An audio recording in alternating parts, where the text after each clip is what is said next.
और बड़ी खबर सामने आ रही है बुलंदशहर से। मोदी सरकार के सेवा सुशासन और गरीब कल्याण के 11 साल पूरे होने पर बोले प्रदेश अध्यक्ष भूपेंद्र चौधरी, बेहतर कानून राज के साथ यूपी में योगी सरकार काम कर रही है। अपराध न्यूनतम स्तर पर है।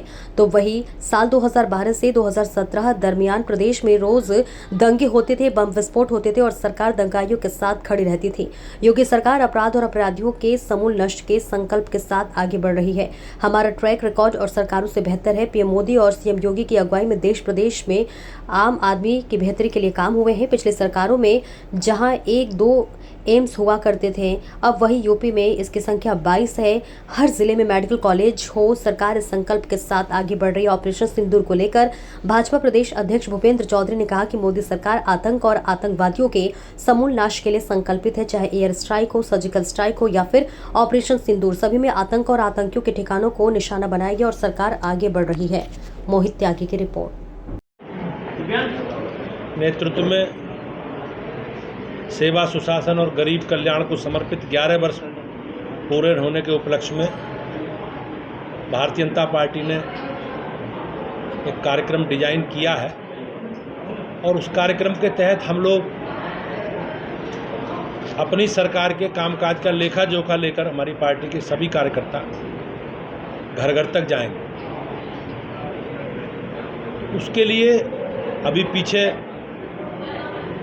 एक प्रदेश स्तरीय कार्यशाला हुई है 3 तारीख को और सभी जिलों में आज हम लोगों ने जिलों की कार्यशालाएं पूरी कर रहे हैं।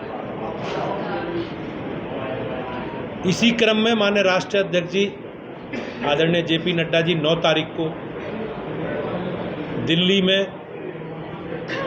एक प्रेस कॉन्फ्रेंस के आप सबके माध्यम से देश को संबोधित करेंगे और पूरे 11 वर्षों में सरकारों ने जो काम हमारे मोदी जी के नेतृत्व में सरकार ने काम किए हैं उसका लेखा जोखा आप सबके माध्यम से देश के बीच में रखेंगे।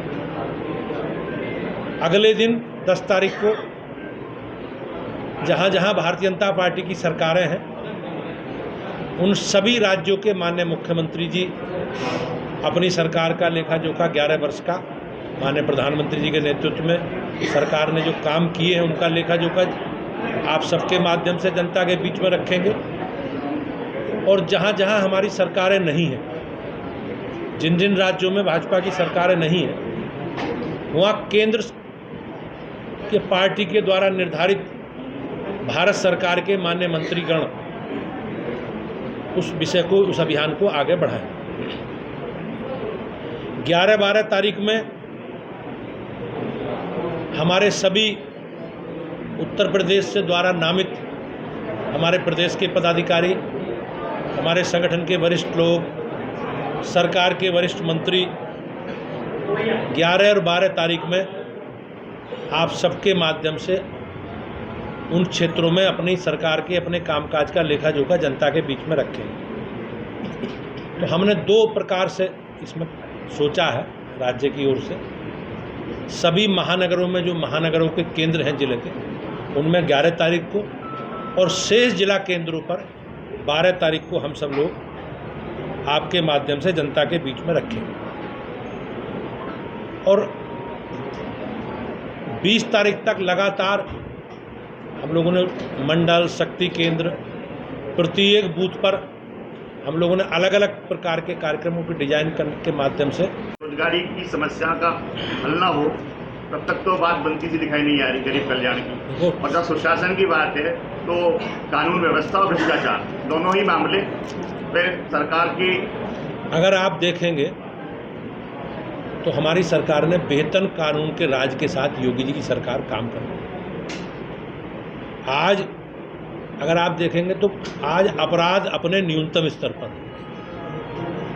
अब पुरानी सरकारों के समय अगर आप देखेंगे 2012 से 17 तक तो किस प्रकार की अराजकता होती थी, रोज दंगे होते थे, रोज बम विस्फोट होते थे और सरकारें दंगाइयों के साथ खड़ी रहती थी, उनका संरक्षण करती थी। लेकिन योगी जी की सरकार ने अपराध के और अपराधियों के समूल नष्ट के संकल्प के साथ हम लोग आगे बढ़ रहे हैं। और निश्चित रूप से मैं ये कह सकता हूँ कि हमारा ट्रैक रिकॉर्ड इन सारे विषयों पर बेहतर है। जहाँ तक आपने सरकार के कामकाज और गरीब कल्याण की योजना। योगी जी के नेतृत्व में आम आदमी की बेहतरी के लिए काम हुआ है माननीय प्रधानमंत्री जी योगी जी के नेतृत्व में, और उसका परिणाम आप अगर देखेंगे तो बिजली, पानी, सड़क, शिक्षा, स्वास्थ्य, सुरक्षा। स्वास्थ्य का जहाँ तक मामला है, आपने देखा सरकार ने पिछली सरकारों के समय केवल 2-3 एम्स होते थे, आज उत्तर प्रदेश में 2 एम्स, पूरे प्रदेश में 22 एम्स। हमारी सरकार ने प्रत्येक जिले में मेडिकल कॉलेज हो, इसके संकल्प के साथ हम लोग आगे बढ़ रहे हैं। हाँ, हो सकता है कुछ जिलों में अभी ना हो, लेकिन हम उस पर बहुत तेज़ी से काम कर रहे हैं। पुरानी सरकारों ने पीएचसी, सीएचसी की बड़ी बड़ी बिल्डिंग बनाई, लेकिन कोई ना प्रशिक्षित डॉक्टर थे, ना प्रशिक्षित स्टाफ था। लेकिन हमने उसके लिए मेडिकल एमबीबीएस की सीटें भी बढ़ाई हैं, पीजी में भी सीटें बढ़ाई हैं, और स्टाफ के प्रशिक्षण के लिए भी हम लोग काम कर रहे हैं। तो कहीं ना कहीं मैं निश्चित रूप से कह सकता हूं, अगर आप पुरानी सरकारों की तुलना करोगे तो हमारी अच्छी परफॉर्मेंस के साथ हम लोग आगे बढ़ेंगे। सर, बार बार ये कहा जा रहा है कि ऑपरेशन सिंदूर अभी खत्म नहीं हुआ है, क्या मतलब है इस बात का?